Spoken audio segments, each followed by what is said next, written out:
All right, here goes nothing. Day one of video lectures.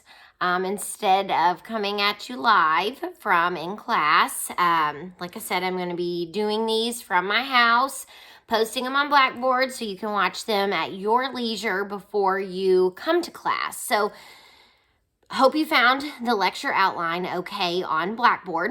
Don't forget, this is nothing you have to turn in. This is more or less a read-along guide where you can fill in the blanks, make some notes, bring that to class with you for discussion. And hopefully I can help answer any more questions that you might have on certain topics. Really highlight the ones that you're going to be tested over and kind of give you some real life examples so that it's not just reading from the textbook and listening to my lectures, but instead really talking about how this all applies to the real world. So chapter 1 is where we talk about really an overview of the law, the Constitution, and kind of set some foundations moving forward for business law. So first part, the law. Love to start a class with a good definition. The law is a body of enforceable rules. Enforceable rules, that's the first blank. A body of enforceable rules that governs relationships among individuals, which is known as civil law, C-I-V-I-L, and between individuals and their society, known as criminal law. So the first blanks. Law is a body of enforceable rules. It governs relationships between individuals, which is civil law, and between individuals and their society, which is criminal law. This is why when you see a lawsuit, if it's a civil lawsuit, it would be Denson versus Smith. It's an individual versus an individual, or a company versus a company, or a person versus a company. We're dealing with people. When we talk about criminal law and when we say individuals in their society, anytime you see a criminal case, you've probably seen the Commonwealth versus Denson. Hopefully you haven't seen that. But the Commonwealth, it's the state versus the criminal. It is the state punishing somebody, filing suit against them to protect society. When you hear, I'm in the middle of that Netflix series, the People versus OJ. That is the state versus OJ. They are prosecuting him. So that's why you see a stylistic difference when you talk about different types of lawsuits. So civil is people versus people. Yes, I don't want to confuse people versus OJ, but it's Denson versus Smith, Denson versus Walmart, whatever it relates to people. Society, when we're talking about criminal, they're trying to protect society from this criminal. So it's the state prosecuting that person. Commonwealth versus Denson. Those are the differences. Sources of our law. Where do we get our law? So point A there, is first our primary sources of law. So this is documents essentially that establish the law on any particular issue. So you've got primary sources of law. The first kind of primary source is the Constitution. The United States Constitution, and then the Constitution of each state. That sets law. That's a source of law. Written law, documents that provide the law. Number 2, statutes and ordinances. When you hear of statutes, think of KRS. Anytime you see anything, it's, especially with all these mask mandates and all these things, pursuant to KRS 843.570 or whatever, that's a statute. So that's law. Same with an ordinance. So statutes are state, ordinances are local. So you'll see pursuant to local ordinance, whatever number, you can or can't do this. So statutes, statewide, ordinances are more of your local. Number 3, administrative rules and regulations. I'm sure you've heard of the FDA, the Food and Drug Administration. You've heard of all these different agencies. They set laws as well. So in addition to our Constitution In our statutes and ordinances, we also have administrative rules and regulations. The FDA has various laws and rules that are the law, and they tell us what we can and we can't do as it relates to certain different agencies or products that fall within that agency's realm. And number 4 is case law.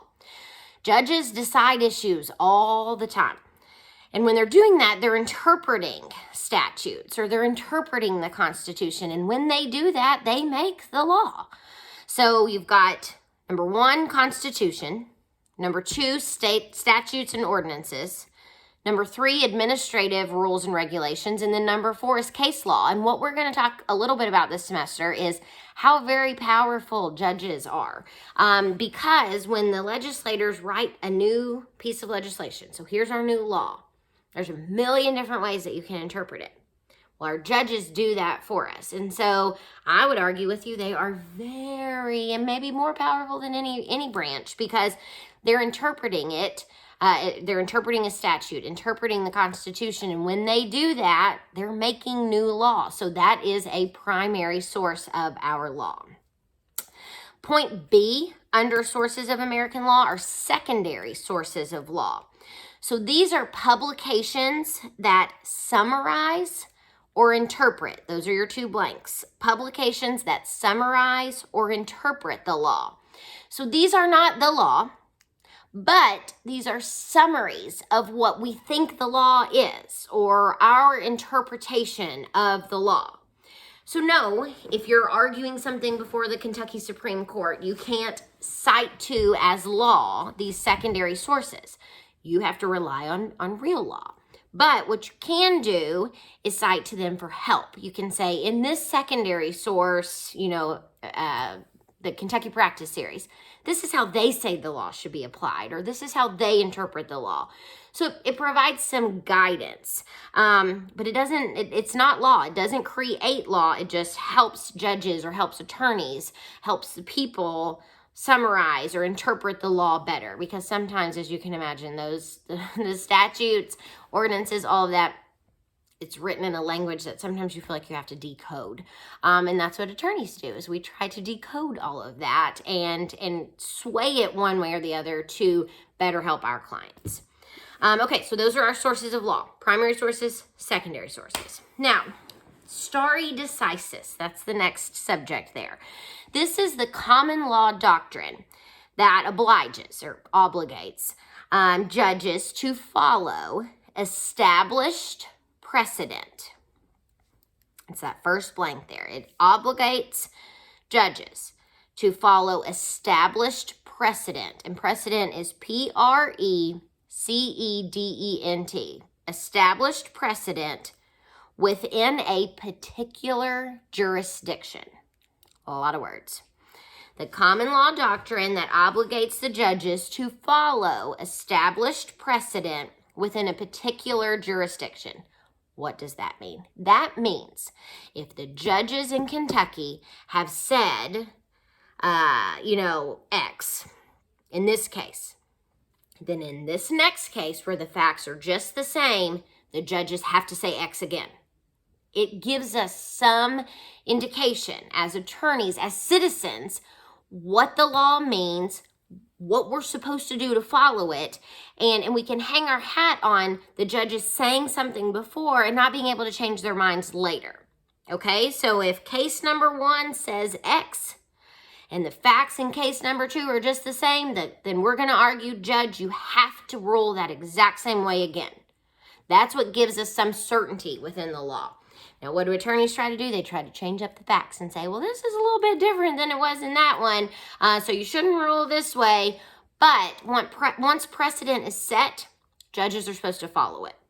Now, under that, you'll see kind of some nuances. Point A, binding authority. This is any primary source of law a court must follow when deciding a dispute. So if it is binding authority, then a court must follow it. Now, what makes it binding? Well, like I said, if we're talking about a Kentucky case and a Kentucky court has ruled on it before, the Kentucky Supreme Court's ruled on it before, the Kentucky courts have to follow that. Now, say Illinois has ruled on it before. Nobody in Kentucky's ever ruled on it before. Judges don't have to do what the courts in Illinois did, but they can, and you can make the argument that, Judge, here in Kentucky, we've never heard this before, but similar facts in the state of Illinois, this is how they ruled. You should do that here. Be the first case. Binding authority, though, is the only kind of authority that the judges must follow. Point B, on the other hand, persuasive authority. So that Illinois case we talked about, that would be persuasive authority. That is any primary. Oh, I have a crying kid. Hold that thought.